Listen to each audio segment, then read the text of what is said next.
Good morning, my dear students. Today we continue the unit number first, that is computer organization.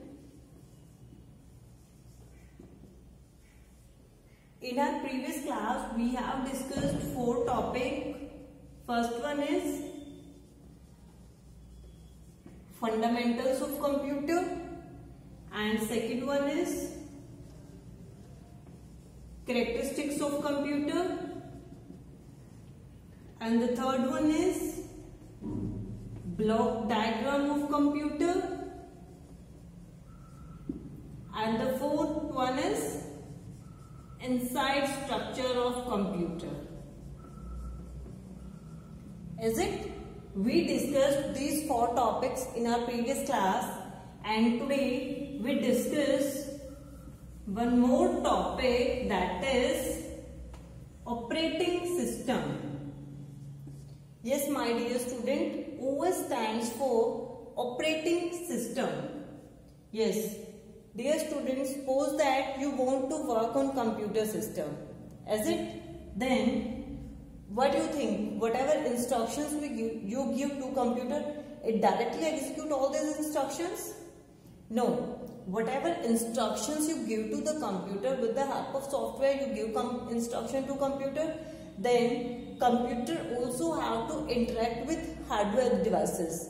Then operating system perform this task. Means with the help of operating system, it acts as an interface between hardware.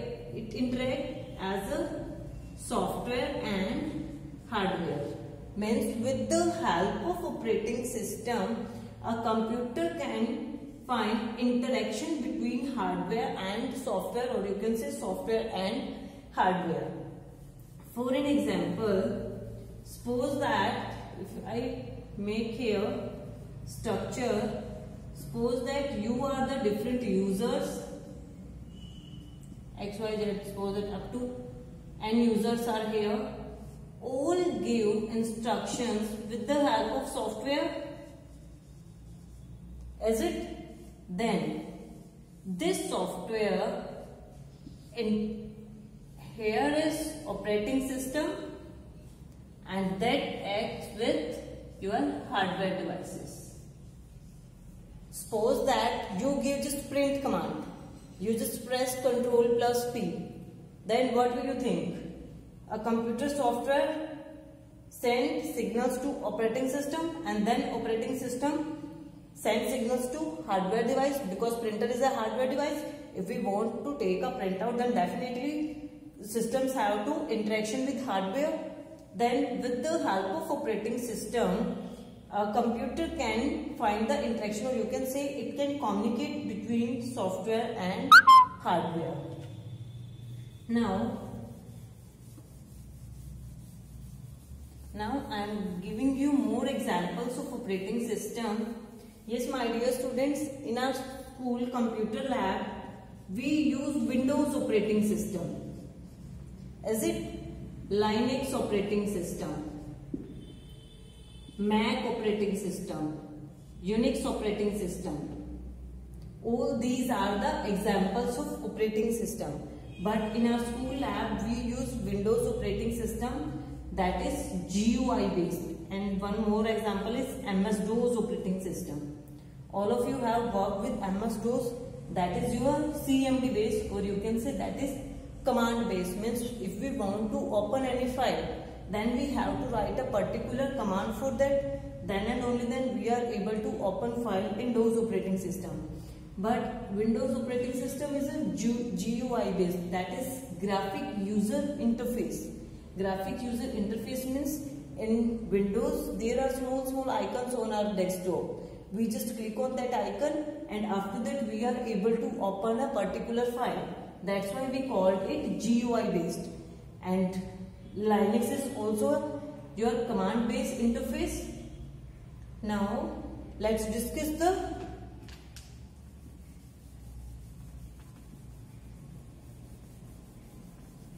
functions of operating system. Our next topic is functions of operating system. Functions of operating system.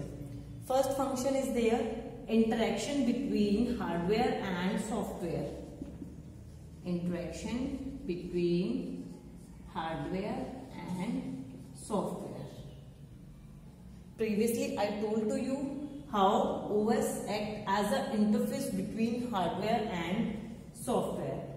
Next point is here, resource management.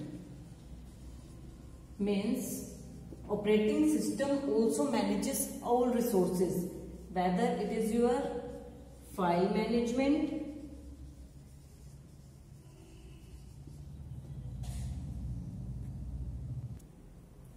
process management,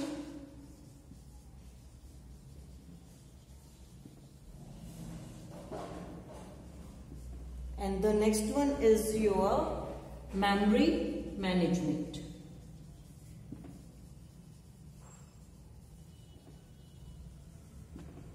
And the fourth one is communication management. Yes, these are the main functions of operating system. Interaction between hardware and software. I hope this point is clear to you. Means if we want to work on computer, then there is an operating system who acts as an interface between hardware and software. Next one is here resource management. In resource management, means you can also say operating system also works as a principal. Suppose that in our school principal, what is the role of principal? Principal is there who manages all the things in school. Whether it is your examination management, whether it's a teacher's hiring process, whether assign duty to the teachers, whether check the daily records of students what they are doing or not. All these works who do in school, that is principal. But in computer, who do all these works, that is operating system.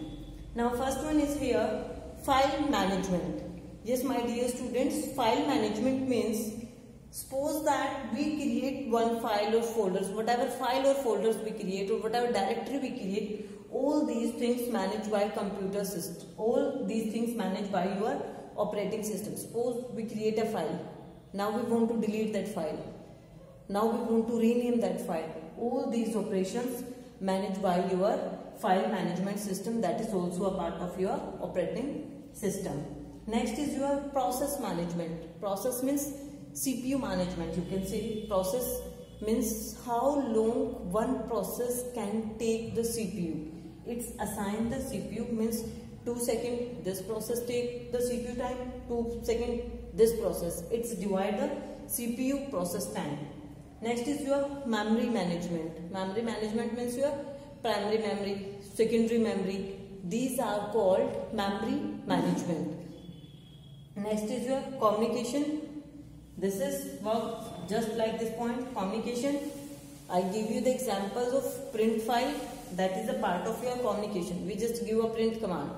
Then computer have to communicate with, we just give this command with the help of software. It give this command to hardware, means operating system give this command to hardware devices, that is your printer. Clear? And they use the driver for that. For example, we just press one key from keyboard, that is hardware devices, is it? And there are I/O devices in computer system that tell the properties of these input devices. Means when we press any key from keyboard, then I/O devices get a message, yes, users press any key from the keyboard, and then it will give that instruction to your software devices, and then whatever you print, whatever number you type from your fingers, then it display on output devices. Means your operating system first recognize your input with the help of I/O devices, then it allocate this job to your output devices, that is a hardware, and then it will show your results. And suppose that sometime our speaker not works, then what we call, yes, please install speakers devices, or you can say please install driver for that, speaker drivers.